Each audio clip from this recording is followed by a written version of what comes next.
ಮುಖ್ಯಮಂತ್ರಿಗಳ ರಾಜಕೀಯ ಕಾರ್ಯದರ್ಶಿಗಳಾದಂಥ ಗೋವಿಂದರಾಜು ಅವರ, ಸರ್ಕಾರದ ಮುಖ್ಯ ಕಾರ್ಯದರ್ಶಿಗಳಾದಂಥ ಶಾಲಿನಿ ರಜನೀಶ್ ಅವರ,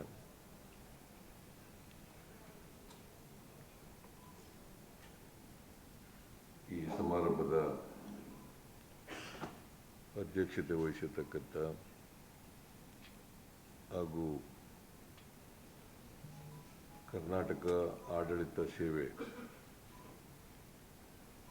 ಅಧಿಕಾರಿಗಳ ಸಂಘದ ಅಧ್ಯಕ್ಷರಾದ ಶಿವಸ್ವಾಮಿ ಅವರ, ಈ ಕಾರ್ಯಕ್ರಮದಲ್ಲಿ ಭಾಗವಹಿಸಿರ್ತಕ್ಕಂಥ ಇತರ ಎಲ್ಲ ಹಿರಿಯ ಅಧಿಕಾರಿಗಳೇ,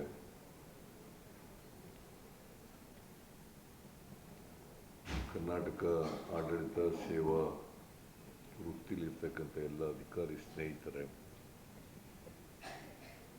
ಮಾಧ್ಯಮದ ಗೆಳೆಯರೇ,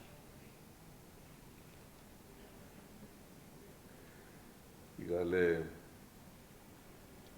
ಶಾಲಿನಿ ರಜನೀಶ್ ಅವರು ಮುಖ್ಯ ಕಾರ್ಯದರ್ಶಿಗಳು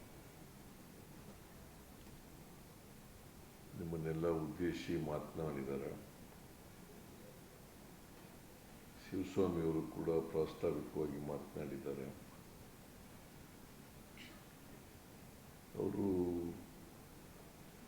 ಅವ್ರ ಮಾತನ್ನು ಪ್ರಾರಂಭ ಮಾಡೋದಕ್ಕಿಂತ ಮುಂಚಿತವಾಗಿ ಜನರ ಕೆಲಸ ದೇವರ ಕೆಲಸ ಅಂತೇಳಿ ಪ್ರಸ್ತಾಪ ಮಾಡಿದ್ದಾರೆ.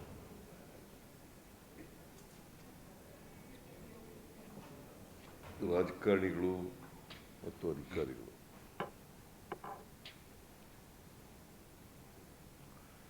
ರಾಜಕಾರಣಿಗಳು ಜನಪ್ರತಿನಿಧಿಗಳು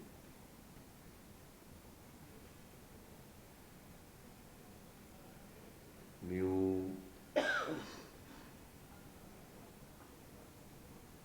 ಜನರ ಸೇವೆ ಮಾಡಲಿಕ್ಕೆ ಇರ್ತಕ್ಕಂಥ IAS ನವರಿರ್ಬೋದು, KAS ನವರಿರ್ಬೋದು, ಇತರೆ ಅಧಿಕಾರಿ ವೃಂದದವರಿರ್ಬೋದು,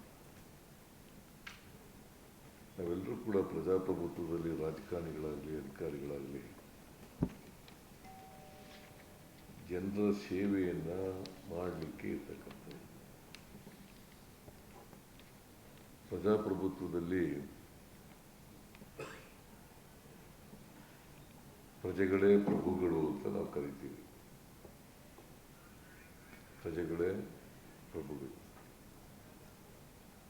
ರಾಜಕಾರಣಿಗಳು ಜನರಿಂದ ಆಯ್ಕೆಯಾದಂಥವರು, ಅವ್ರನ್ನ ಪ್ರತಿನಿಧಿಸ್ತಕ್ಕಂಥವ್ರು, ಅವ್ರ ಪರವಾಗಿ ಕೆಲಸ ಮಾಡ್ತಕ್ಕಂಥವ್ರು. ಅಧಿಕಾರಿಗಳು IAS ಇರ್ಬೋದು, KAS ಇರ್ಬೋದು,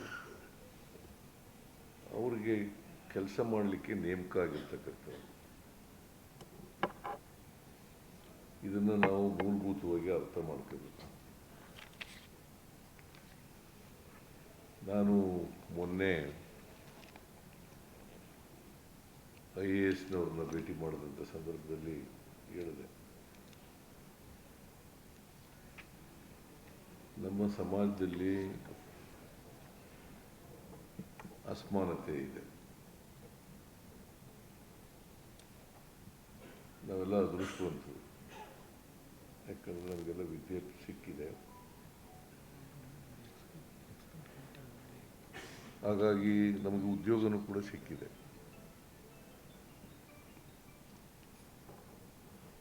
ಜನರು ನಮ್ಮನ್ನು ರಾಜಕಾರಣಿಗಳನ್ನು ಆಯ್ಕೆ ಮಾಡಿದ್ದಾರೆ. ಹಾಗಾಗಿ ನಾವೆಲ್ಲ ಅದೃಷ್ಟಶಾಲಿಗಳು. ಮತ್ತು ಸಮಾಜದಲ್ಲಿ ಇವತ್ತು ಕೂಡ 2 ಹೊತ್ತು ಊಟಕ್ಕೆ ಇಲ್ಲಿರ್ತಕ್ಕಂಥ ಅನೇಕ ಜನರಿದ್ದಾರೆ. ಅವ್ರ ಪರವಾಗಿ ಕೆಲಸ ಮಾಡಲಿಕ್ಕೋಸ್ಕರ ನಾವಿರ್ತಕ್ಕಂಥ ಆ ವರ್ಗ ಕಟ್ಟಕಡೆಯ ಮನುಷ್ಯ ಇದ್ದಾನಲ್ಲ, ಆ ಕಟ್ಟಕಡೆಯ ಮನುಷ್ಯನನ್ನು ಮುಖ್ಯವಾಹಿನಿಗೆ ತರಬೇಕಾಗಿರ್ತಕ್ಕಂಥದ್ದು ನಮ್ಮೆಲ್ಲರ ಜವಾಬ್ದಾರಿ. ರಾಜಕಾರಣಿಗಳ ಜವಾಬ್ದಾರಿ ಮತ್ತು ಅಧಿಕಾರಿಗಳ ಜವಾಬ್ದಾರಿ.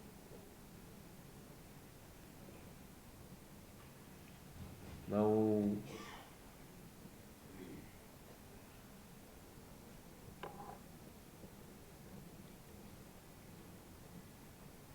ವಿದ್ಯಾವಂತರಾದ ಮೇಲೆ ಸಮಾಜದ ಋಣ ತೀರಿಸ್ಬೇಕಲ್ಲ.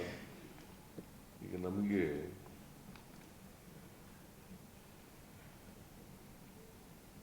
ವಿದ್ಯೆ ಸಿಕ್ಕಿದೆ. ವಿದ್ಯೆ ಸಿಕ್ಬೇಕಾದ್ರೆ ಸಮಾಜದ ಋಣ ಇರ್ತದೆ ನಮ್ಮ ಮೇಲೆ. ನಾವೆಲ್ಲ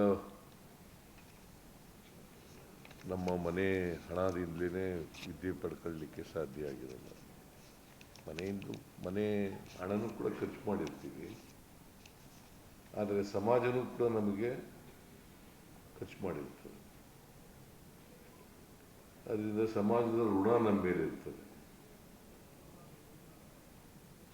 ಈ ಸಮಾಜದ ಋಣ ತೀರಿಸಬೇಕಾಗಿರ್ತಕ್ಕಂಥದ್ದು ನಮ್ಮ ಜವಾಬ್ದಾರಿ. ನಾನು ಮೊನ್ನೆನೂ ಕೂಡ ಹೇಳಿದೆ, ಬಾಬಾ ಸಾಹೇಬ್ ಅಂಬೇಡ್ಕರ್ ಅವರು ಈ ದೇಶಕ್ಕೆ ಒಂದು ಸಂವಿಧಾನ ಕೊಟ್ಟಿದ್ದಾರೆ. ಸಂವಿಧಾನದ ಧ್ಯೇಯೋದ್ದೇಶಗಳನ್ನು ನಾವು ಪ್ರತಿಯೊಬ್ಬರು ಕೂಡ ಅರ್ಥ ಮಾಡ್ಕೋಬೇಕು. ಅದಕ್ಕೆ ಈ ಸಾರಿ ನಮ್ಮ ಸರ್ಕಾರ ಬಂದಾಗ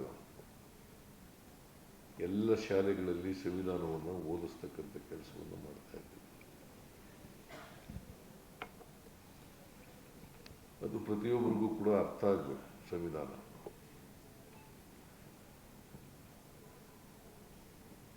ಸಂವಿಧಾನದ ರೀತಿಯೇ ಅದರ ಧ್ಯೇಯೋದ್ದೇಶಗಳನ್ನು ಈಡೇರಿಸಲಿಕ್ಕೋಸ್ಕರನೇ ಸರ್ಕಾರ ಅವರ ಕರ್ತವ್ಯ ಇರ್ತಕ್ಕಂಥ.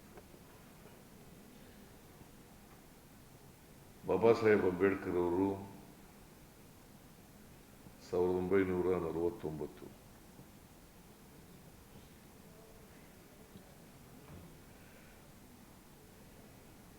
25ನೇ ತಾರೀಕು 26ನೇ ತಾರೀಕು ಅಂಗೀಕಾರ ಆಯಿತು ಸಂವಿಧಾನ.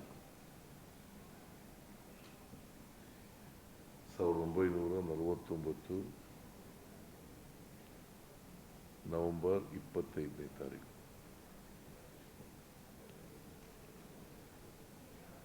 ಸಂವಿಧಾನ ರಚನಾ ಸಭೆಯಲ್ಲಿ ಭಾಷಣ ಮಾಡಿದ್ದಾರೆ. ನೀವೆಲ್ಲ ಓದಬೇಕು ಅದನ್ನೆಲ್ಲ. ಸಂವಿಧಾನ ರಚನಾ ಸಭೆಯಲ್ಲಿ ಅವರು ಭಾಷಣ ಓದಬೇಕು. ಇದು ಒಂದು ಐತಿಹಾಸಿಕವಾದಂಥ ಭಾಷಣ.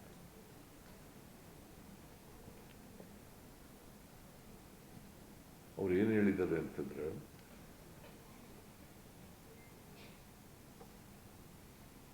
ನಮಗೆ ದೇಶಕ್ಕೆ ಸ್ವಾತಂತ್ರ್ಯ ಬಂದಿದೆ,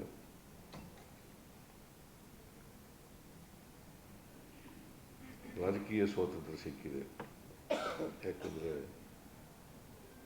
ಎಲ್ಲರಿಗೂ ಒಂದೇ ಓಟು, ಒಂದೇ ಮೌಲ್ಯ. ಒಂದೇ ಓಟು, ಒಂದೇ ಮೌಲ್ಯ. ಪ್ರೆಸಿಡೆಂಟ್ ಆಫ್ ಇಂಡಿಯಾಕ್ಕೂ ಒಂದೇ ಓಟು. ಇಲ್ಲಿ ಕ್ಲಾಸ್ 4 ಕೂಲಿ ಮಾಡ್ತಕ್ಕಂಥವ್ರು ಅವ್ರಿಗೂ ಒಂದೇ ಓಟು. ಆ ಸ್ವಾತಂತ್ರ್ಯ ಸಿಕ್ಕಿದೆ. ವೋಟ್ ಮಾಡೋ ಸ್ವಾತಂತ್ರ್ಯ ಸಿಕ್ಕಿದೆ. ಆದರೆ ಆರ್ಥಿಕವಾಗಿ ಒಬ್ಬ ವ್ಯಕ್ತಿ ಒಂದೇ ಮೌಲ್ಯ ಅನ್ನೋ ಥರ ಇಲ್ಲ. ಸಾಮಾಜಿಕವಾಗಿ ಇಲ್ಲ. ಐತಿಹಾಸಿಕ ಕಾರಣಗಳಿಗೋಸ್ಕರ ನಾವು ಸಮಾಜದಲ್ಲಿ ಆರ್ಥಿಕ ಅಸಮಾನತೆ, ಸಾಮಾಜಿಕ ಅಸಮಾನತೆ ಇದೆ. ಇದನ್ನು ಹೋಗಲಾಡಿಸ್ಬೇಕಾಗಿರ್ತಕ್ಕಂಥ ಜವಾಬ್ದಾರಿ ನಮ್ಮ ಮೇಲಿದೆ. ಅದಕ್ಕೆ ಬಾಬಾ ಸಾಹೇಬರು ಏನು ಹೇಳ್ತಾರೆ ಅಂತಂದರೆ,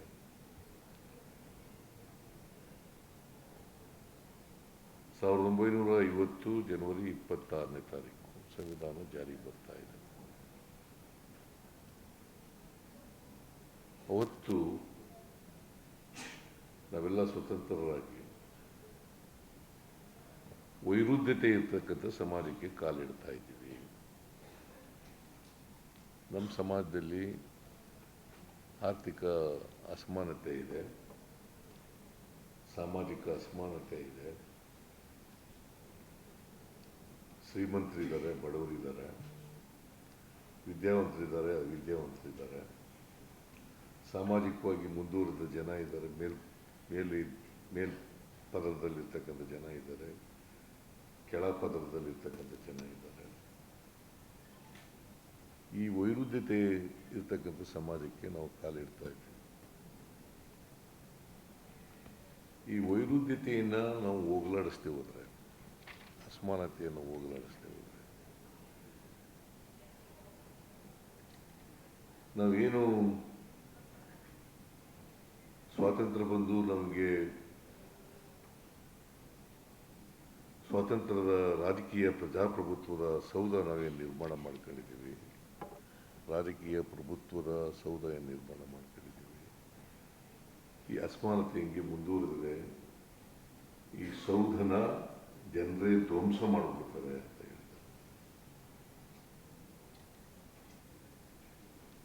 ಜನರೇ ಅಸಮಾನತೆಯನ್ನು ಸಹಿಸ್ಕೊಳ್ಳಕ್ಕಾಗ್ದೇನೆ ಜನರು ಧ್ವಂಸ ಮಾಡಿಬಿಡ್ತಾರೆ ರಾಜಕೀಯ ಸೌಧನ ಅಂತ ಬಾಬಾ ಸಾಹೇಬ್ ಅಂಬೇಡ್ಕರ್ ಅವರು ಹೇಳಿರ್ತಕ್ಕಂಥ ವಿಚಾರ.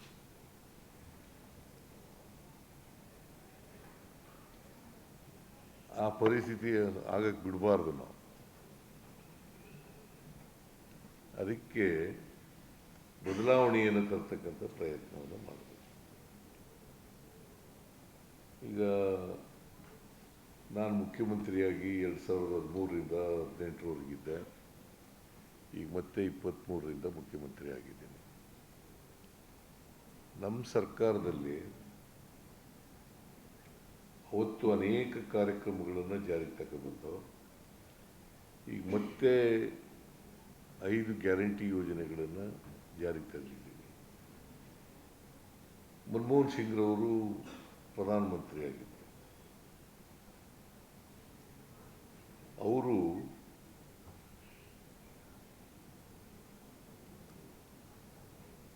ಡೈರೆಕ್ಟಿವ್ ಪ್ರಿನ್ಸಿಪಲ್ಸ್ ಅಂತ ಕರಿತೀವಿ ನಾವು ಸಂವಿಧಾನದಲ್ಲಿ.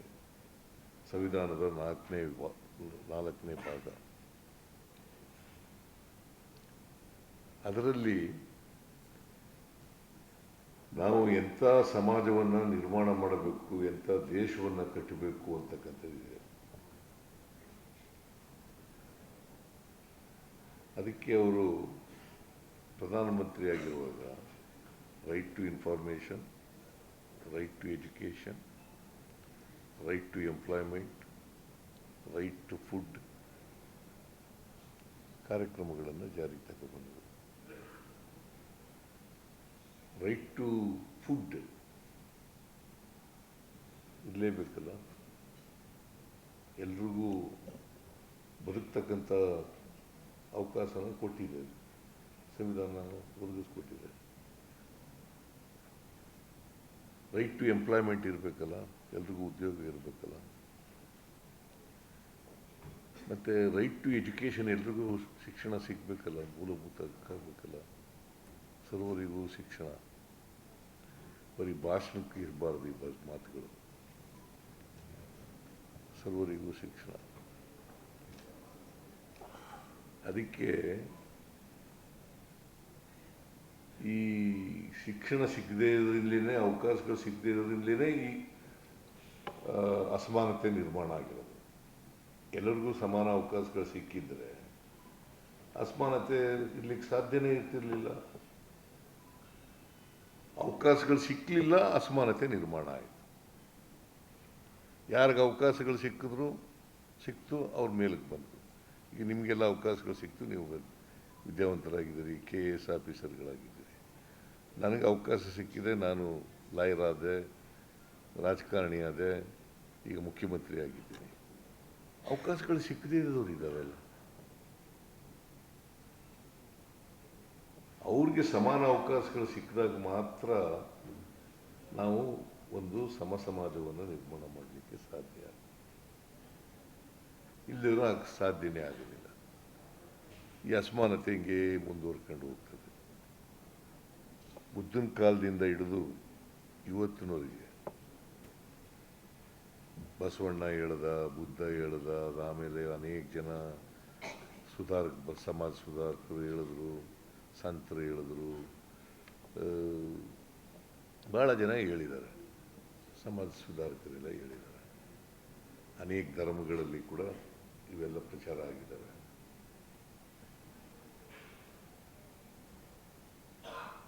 ನಾವು ಇನ್ನೂ ಯಾಕಾಗಿಲ್ಲ? ಈಗ ಒಲೆ ಬುದ್ಧ ಬದುಕಿದ್ದದು 2.5 ವರ್ಷಗಳ ಹಿಂದೆ, ಬಸವಣ್ಣನವರು ಬದುಕಿದ್ದದು 850 ವರ್ಷಗಳ ಹಿಂದೆ, ಅಂಬೇಡ್ಕರ್ ಇತ್ತೀಚೆಗೆ ಇದ್ದರು, ಗಾಂಧೀಜಿ ಇತ್ತೀಚೆಗೆ ಇದ್ದರು, ನಾರಾಯಣ ಗುರು ಅವೆಲ್ಲ ನಾನು ಹೇಳಕ್ಕೆ ಹೋಗಲ್ಲ, ಕನಕದಾಸರು ಅವೆಲ್ಲ ಹೇಳಕ್ಕೆ ಹೋಗಲ್ಲ. ಇವರೆಲ್ಲ ಸಮಾಜ ಬದಲಾವಣೆ ಆಗಬೇಕು ಅಂತ ಹೇಳಿದ್ರಲ್ಲ, ಬದಲಾವಣೆ ಆಗಿಲ್ಲ. ಯಾಕಾಗಿಲ್ಲ ಅಂತಂದರೆ ಎಲ್ರಿಗೂ ಸಮಾನ ಅವಕಾಶಗಳು ಸಿಕ್ಕಂತ ವ್ಯವಸ್ಥೆ ಮಾಡಿದ್ದಾರೆ. ಎಲ್ರಿಗೂ ಆರ್ಥಿಕವಾಗಿ ಸಾಮಾಜಿಕವಾಗಿ ಶಕ್ತಿ ತುಂಬತಕ್ಕಂಥ ಕೆಲಸ ಆಗಿಲ್ಲ. ಬಸವಣ್ಣ ಪ್ರಯತ್ನ ಮಾಡಿದ್ರು, ಅಂತರ್ಜಾತಿ ವಿವಾಹ ಮಾಡಿ ಜಾತಿ ವ್ಯವಸ್ಥೆ ಹೋಗ್ಬೇಕು ಅಂತ ಪ್ರಯತ್ನ ಮಾಡಿದ್ರು.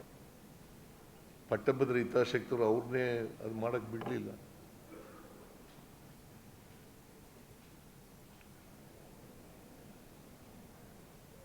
ಅವ್ರು ಮಾಡಕ್ಕೆ ಬಿಡಲಿಲ್ಲ. ಬಸವಣ್ಣವ್ರನ್ನ ಬಿಜ್ಜಳ್ಳ ಆಸ್ಥಾನದಿಂದ ಓಡಿಸ್ಬಿಟ್ರು.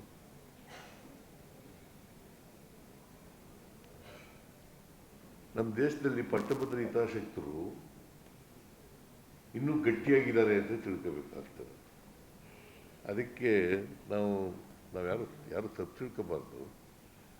ಈಗ ನಾವು ಅಧಿಕಾರಿಗಳು ಒಬ್ಬ ಪ್ಯಾಂಟು ಶರ್ಟು ಹಾಕೊಬಂದು ಇಂಗ್ಲೀಷ್ನಲ್ಲಿ ಮಾತಾಡಿದ್ರೆ ಅವ್ನಿಗೆ ಹೆಚ್ಚು ಕೂತ್ಕೊಳ್ಳಿ ಅಂತ ಹೇಳ್ತೀವಿ, ಅವ್ನು ಕೆಲಸ ಮಾಡಿಕೊಡ್ತಕ್ಕಂಥ ಕೆಲಸನೆಲ್ಲ ಮಾಡ್ತೀವಿ. ಅದೇ ಒಬ್ಬ ಕೊಳಕಂಗಿ ಚಡ್ಡಿ ಹಾಕ ಬಂದರೆ ಅವನಿಗೆ ಕೂತ್ಗಳೇ ಆಗಲಿ ಅಂತ ಹೇಳಿ, ಅಲ್ಲಿ ನಿಂತ್ಗಳೇ ಆಗಲಿ ಅಂತ. ಇದು ಗುಲಾಮ್ಗಿರಿಯ ಸಂಕೇತ.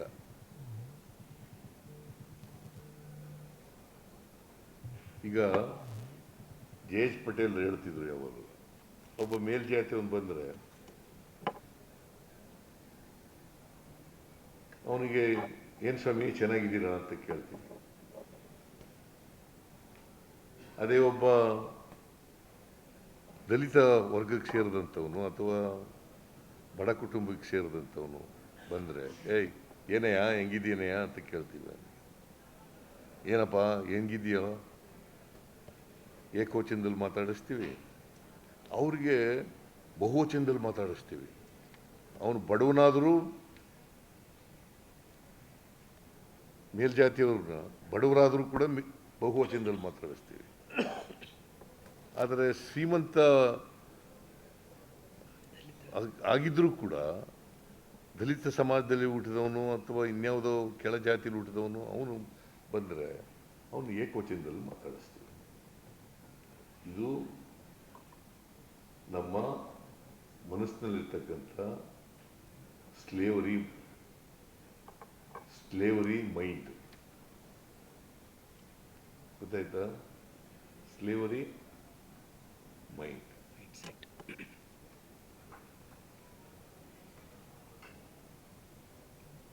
ಅದು ಕಿತ್ತು ಒಗಿಬೇಕಲ್ವಾ?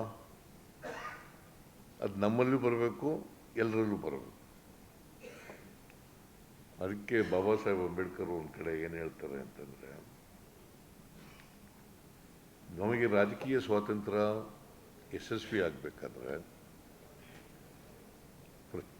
ಪ್ರತಿಯೊಬ್ಬರೂ ಕೂಡ ಈ ಸಮಾಜದಲ್ಲಿ ಆರ್ಥಿಕವಾಗಿ ಸಾಮಾಜಿಕವಾಗಿ ಪ್ರಬಲರಾದಾಗ, ಸ್ವಾವಲಂಬಿಗಳಾದಾಗ ಮಾತ್ರ ಸಾಧ್ಯ ಆಗ್ತದೆ. ಈಗ ಎಲ್ಲರೂ ಕೆಲಸದಲ್ಲಿ ಇದ್ದರೆ ಅಥವಾ ಓದ್ಕೊಂಡಿದ್ರೆ ಅವನು ಸಮಾಜದಲ್ಲಿ ಒಬ್ಬ ಸುಧಾರಿತ ವ್ಯಕ್ತಿ ಅಂತ ಇದ್ದರೆ ಆಗ ಜಾತಿ ಯಾರು ನೋಡಕ್ಕೆ ಹೋಗಲ್ಲ, ಜಾತಿ ಅದಾಗಿದ್ದರೆ ಹೋಗುತ್ತೆ. ಇದರ ಜಾತಿ ವ್ಯವಸ್ಥೆ ಹೋಗಲ್ಲ ಅಷ್ಟು ಸುಲಭವಾಗಿ. ಚತುರ್ವರ್ಣ ವ್ಯವಸ್ಥೆ ಹಂಗೇ ಮುಂದುವರಿತದೆ. ಎಲ್ಲಿವರೆಗೆ ಜಾತಿ ವ್ಯವಸ್ಥೆ ಇರ್ತದೆ ಅಲ್ಲಿವರೆಗೆ ಅಸಮಾನತೆ ಇರ್ತದೆ. ಎಲ್ಲಿವರೆಗೆ ವರ್ಗ ವ್ಯವಸ್ಥೆ ಇರ್ತದೆ ಅಲ್ಲಿವರೆಗೆ ಅಸಮಾನತೆ ಇರ್ತದೆ.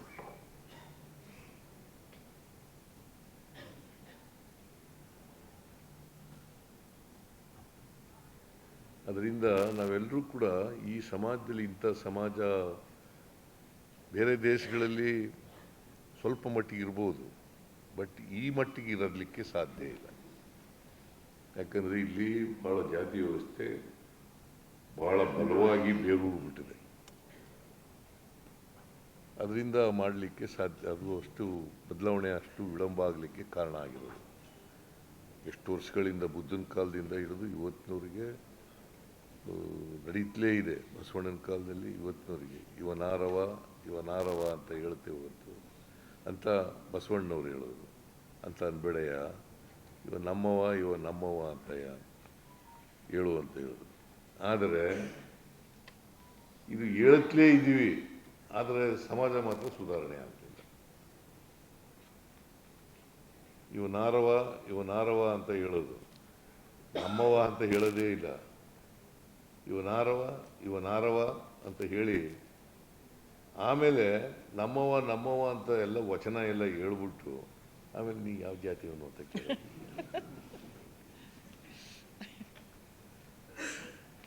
ನೀ ಯಾವ ಜಾತಿಗೆ ಸೇರಿದ್ದೀನಿ ಅಂತ ಕೇಳೋದು.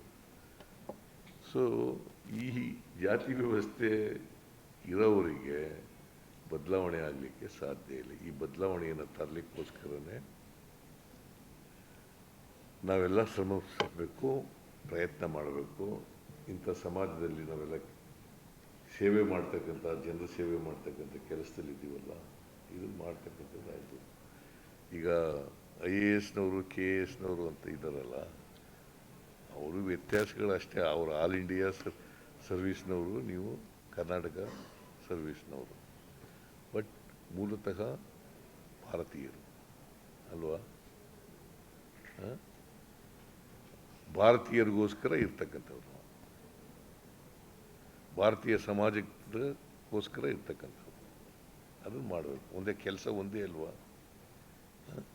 IASನವ್ರಿಗೆ ICSನವರು ಬ್ರಿಟಿಷ್ನವ್ರ ಕಾಲದಲ್ಲಿ ICS ಅಂತ ಇತ್ತು, ಇಂಡಿಯನ್ ಸಿವಿಲ್ ಸರ್ವಿಸ್ ಅಂತ. ಅದನ್ನೇ IAS ಮಾಡಿದ್ರು. ಅದನ್ನು ಆಲ್ ಇಂಡಿಯಾ ಸರ್ವಿಸ್ ಅಂತ ಹೇಳ್ತಾರೆ, ಇದನ್ನು ಕರ್ನಾಟಕ ಅಡ್ಮಿನಿಸ್ಟ್ರೇಟಿವ್ ಸರ್ವಿಸ್ ಅಂತ ಹೇಳ್ತಾರೆ, KAS. ಬಟ್ ಉದ್ದೇಶ ಒಂದೇನೆ, ಇಬ್ಬರದು ಒಂದೇ ಕೆಲಸ, ಬೇರೆ ಬೇರೆ ಇರ್ಬೋದು, ಬಟ್ ಮೂಲತಃ ವೇರ್ ಆಲ್ ಇಂಡಿಯನ್ಸ್ ಬದಲಾವಣೆ ಮಾಡೋಕ್ಕೋಸ್ಕರ, ಇಂಡಿಯನ್ ಸಮಾಜ ಬದಲಾವಣೆ ಮಾಡೋಕ್ಕೋಸ್ಕರ ಇರ್ತಕ್ಕಂಥ. ಮತ್ತು ನಾವೆಲ್ಲರೂ ಕೂಡ ಬಾಬಾ ಸಾಹೇಬ್ ಅಂಬೇಡ್ಕರ್ ಅವರು ಸಂವಿಧಾನದಲ್ಲಿ ಹೇಳೋದು, ಜಾತ್ಯತೀತ ಸಮಾಜ ನಿರ್ಮಾಣ ಆಗಬೇಕು. ಜಾತಿ ಇರಬಾರ್ದು, ಜಾತ್ಯತೀತ ಸಮಾಜ ನಿರ್ಮಾಣ ಆಗಬೇಕು.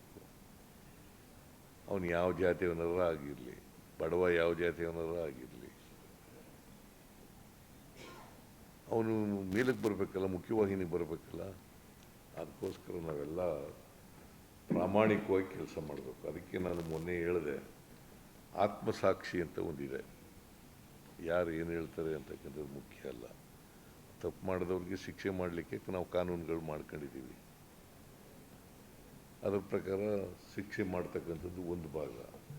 ಇನ್ನೊಂದು ಏನಪ್ಪ ಅಂತಂದರೆ, ನಾನು ಇಂಥ ಸಮಾಜದಲ್ಲಿ ಹುಟ್ಟಿದ್ದೇನೆ, ಅದಕ್ಕೆ ಬಾಬಾ ಸಾಹೇಬ್ ಅಂಬೇಡ್ಕರ್ ಭಾಷಣ ಮಾಡೋರಲ್ಲ, ವೈರುಧ್ಯತೆ ಇರ್ತಕ್ಕಂಥ ಸಮಾಜಕ್ಕೆ ಕಾಲಿಡ್ತಾ ಇದ್ದೇನೆ.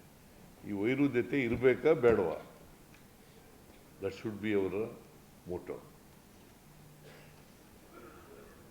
ವೈರುಧ್ಯತೆ ತೆಗೆದಾಕಬೇಕು ಅನ್ನೋದಾದರೆ ಸಮಾಜದಲ್ಲಿ ಬದಲಾವಣೆ ಆಗಬೇಕು. ಎಲ್ಲರೂ ಮುಖ್ಯವಾಗಿ ಬರಬೇಕು, ಸಮಾಜ ನಿರ್ಮಾಣ ಆಗಬೇಕು, ಜಾತಿ ಹೋಗ್ಬೇಕು, ವರ್ಗ ಹೋಗ್ಬೇಕು. ಅದನ್ನು ಮಾಡಲಿಕ್ಕೆ ನಾವೆಲ್ಲ ಪ್ರಯತ್ನ ಮಾಡಬೇಕು. ಅದನ್ನು ಗಮನದಲ್ಲಿ ಇಟ್ಕೊಂಡು ಕೆಲಸ ಮಾಡಿದ್ರೆ ಸಾಕು. ಇನ್ನು ಉಳಿದವೆಲ್ಲನೂ ಕೂಡ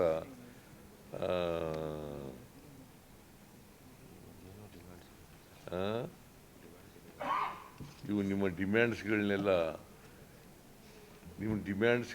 ನ್ಯಾಯಯುತವಾಗಿರ್ತಕ್ಕಂಥ ಎಲ್ಲ ಡಿಮ್ಯಾಂಡ್ಸ್ಗಳನ್ನು ಬಗೆಹರಿಸಲಿಕ್ಕೆ ಪ್ರಯತ್ನ ಮಾಡ್ತೀನಿ. ನಾನು ನ್ಯಾಯಯುತವಾಗಿದೆ ಅಂತ ಪದ ಯಾಕೆ ಬಳಸ್ತಾ ಇದ್ದೀನಿ ಅಂದರೆ, ನೀವು ನ್ಯಾಯಯುತವಾಗೇ ಡಿಮ್ಯಾಂಡ್ಸ್ಗಳು ಇಡ್ತೀರಿ ಅಂತ ಅಂದ್ಕೊಂಡಿದ್ದೀನಿ ನಾನು. ಸರ್, ಜ್ಯೇಷ್ಠ ಪಟ್ಟಿ ರೆಡಿ ಆಗಿದೆ, 10 ದಿವಸದಲ್ಲಿ ಹೊರಡಿಸ್ತಾರೆ ಅಂತ ರೆವಿನ್ಯೂ ಸೆಕ್ರೆಟರಿ ಹೇಳಿದ್ದಾರೆ. ಈಗ ಇದು ತಹಸೀಲ್ದಾರ್ಗಳು ಸೀನಿಯಾರಿಟಿ ಪಟ್ಟಿ ಇದೆಯಲ್ಲ, ಅದು ಕಂದಾಯ ಇಲಾಖೆಯಲ್ಲಿ ಇದೆ. ಕಂದಾಯ ಇಲಾಖೆ ಸೆಕ್ರೆಟರಿಗೆ ಚೀಫ್ ಸೆಕ್ರೆಟರಿ ಮಾತಾಡಿದ್ದಾರೆ. ಇನ್ನು 10 ದಿನಗಳಲ್ಲಿ ಅದನ್ನು ಸೀನಿಯಾರಿಟಿ ಪಟ್ಟಿನ ಹೊರಡಿಸ್ತಕ್ಕಂಥ ಕೆಲಸವನ್ನು ಮಾಡ್ತದೆ ಅಂತ ಮಾತುಗಳನ್ನು ಹೇಳಿದ್ದಾರೆ. ಆಮೇಲೆ KS ಅಧಿಕಾರಿಗಳ ವೃಂದಬಲ ಹೆಚ್ಚು ಮಾಡಬೇಕು ಅಂತ ಹೇಳಿದ್ದಾರೆ. ಅದನ್ನು ಚೀಫ್ ಸೆಕ್ರೆಟರಿ ಸ್ಟಡಿ ಮಾಡ್ತೀವಿ ಸರ್. ಅದನ್ನು ಅಧ್ಯಯನ ಮಾಡಿ ಹೆಚ್ಚು ಮಾಡಬೇಕು ಅಂತಂದರೆ ಮಾಡೋಣ. ಏನು KS ಅಧಿಕಾರಿಗಳು ಹೆಚ್ಚು ಮಾಡಬೇಕು. ಈಗಾಗಲೇ ಎಷ್ಟು 590 ಇದ್ದೀರಿ. ಇನ್ನೂ ಜಾಸ್ತಿ ಬೇಕು ಅಂತಂದರೆ ಮಾಡೋಣ. ಈಗ ನಂಬರ್ ನಾಡೆ ಮುಖ್ಯ ಅಲ್ಲ, ಔಟ್ಕಮ್ ಎಷ್ಟು ಮಟ್ಟಿಗೆ ಗುಣಾತ್ಮಕವಾದಂಥ ನಿಮ್ಮ ಸರ್ವೀಸು ಆಗ್ತದೆ ಅಂತಕ್ಕಂಥದ್ದು ಭಾಳ ಮುಖ್ಯ. ಆಮೇಲೆ IAS, IFS, IPS ಇವರು ವೃಂದಬಲ ಹೆಚ್ಚು ಮಾಡಬೇಕು ಅಂತ ಇದೆ. ಪ್ರಮೋಷನ್ ಅದು ಆಲ್ರೆಡಿ DOPTಗೆ ಹೋಗಿದೆ ಸರ್, ತಮ್ಮ ದೇಶದ ಮೇಲೆ. ಆಮೇಲೆ ZP CEOs ಅವ್ರಿಗೆ KS ಹುದ್ದೆ ಕೊಡಬೇಕು ಅಂತ, ಸೀನಿಯರ್ KS ಹುದ್ದೆ ಕೊಡಬೇಕು ಅಂತ ಇದೆ. ನೋಟ್ ಹೋಗಿದೆ ಸರ್ ಆಲ್ರೆಡಿ. ಆಮೇಲೆ ತಹಸೀಲ್ದಾರ್ ಅದೇ ಈಗಾಗಲೇ ಹೇಳಿದ್ದೀವಿ ತಹಸೀಲ್ದಾರ್ ಅದು ಹೇಳಿದ್ವಿ. ಸೊ ಇವೆಲ್ಲ ಮಾಡಲಿಕ್ಕೆ ಆಗದೇ ಇರತಕ್ಕಂಥ ಡಿಮ್ಯಾಂಡ್ಗಳಲ್ಲ, ಮಾಡ್ತೀವಿ. ಬಟ್ ಒಂದು ಕಡೆ ಡಿಮ್ಯಾಂಡ್ಸು, ಇನ್ನೊಂದು ಕಡೆ what society expects from us, what society is demanding, ಅದು ಇಂಪಾರ್ಟೆಂಟ್ ಅಲ್ವಾ? ಹೌದಲ್ವೇನ್ರಿ? ಅದಕ್ಕೆ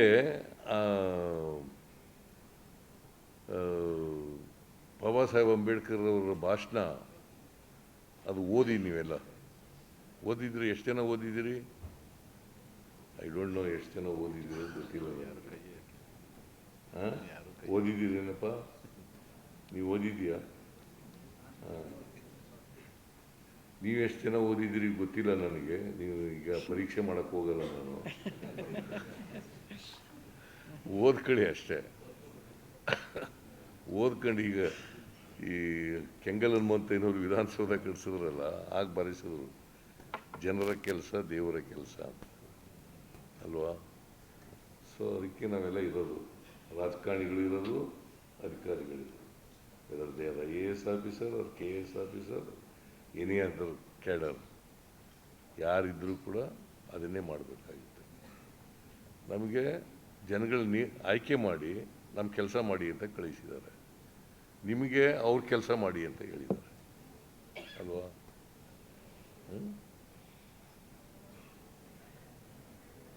you are representatives of the people, you are servants of the people. That is the difference. So ಅದು ಮಾಡೋಣ. ನಾನು ಹೆಚ್ಚು ಭಾಷಣ ಮಾಡೋಕ್ಕೆ ಹೋಗಲ್ಲ. ನಿಮಗೆಲ್ಲ ವಿದ್ಯಾವಂತರಿರೋದ್ರಿಂದ ಇವೆಲ್ಲ ಅರ್ಥ ಮಾಡ್ಕೊಳ್ತೀರಿ, ಸಂವಿಧಾನ ಅರ್ಥ ಮಾಡ್ಕೊಳ್ತೀರಿ ಅಂತಕ್ಕಂಥ ಭಾವನೆಯಿಂದ ನಾನು ಇವತ್ತು ನಿಮ್ಮ ಹೊಸ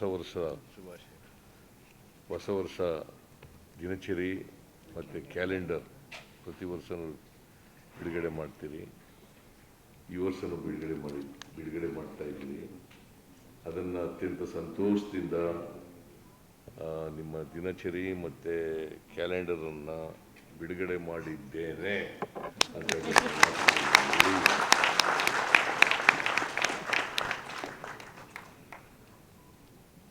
ನಿಮ್ಮ ಸಮಸ್ಯೆಗಳು, ಡಿಮ್ಯಾಂಡ್ಸ್ಗಳು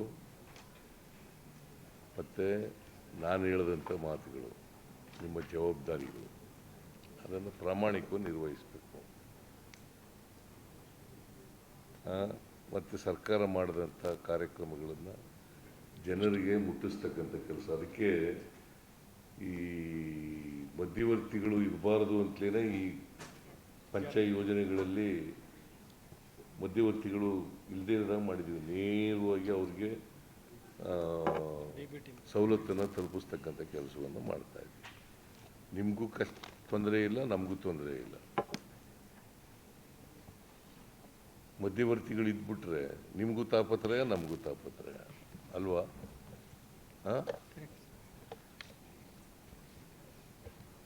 ಸೊ ಸಮಾಜ ಸುಧಾರಣೆಗೆ, ಸಮಾಜದ ಬದಲಾವಣೆಗೆ ನಾವು ನೀವೆಲ್ಲ ಸೇರಿ ಕೆಲಸ ಮಾಡೋಣ. ನಿಮ್ಗೆಲ್ಲರಿಗೂ ಇದು 3ನೇ ದಿನ, 2025ನೇ ಇಸ್ವಿ ಕಾಲಿಟ್ಟಿದ್ದೀವಿ. ಹೊಸ ವರ್ಷ ನಿಮಗೆಲ್ಲ ಶುಭ ತರಲಿ ಅಂತೇಳಿ ಹಾರೈಸಿ ನನ್ನ ಮಾತುಗಳನ್ನು ಮುಗಿಸ್ತೀನಿ.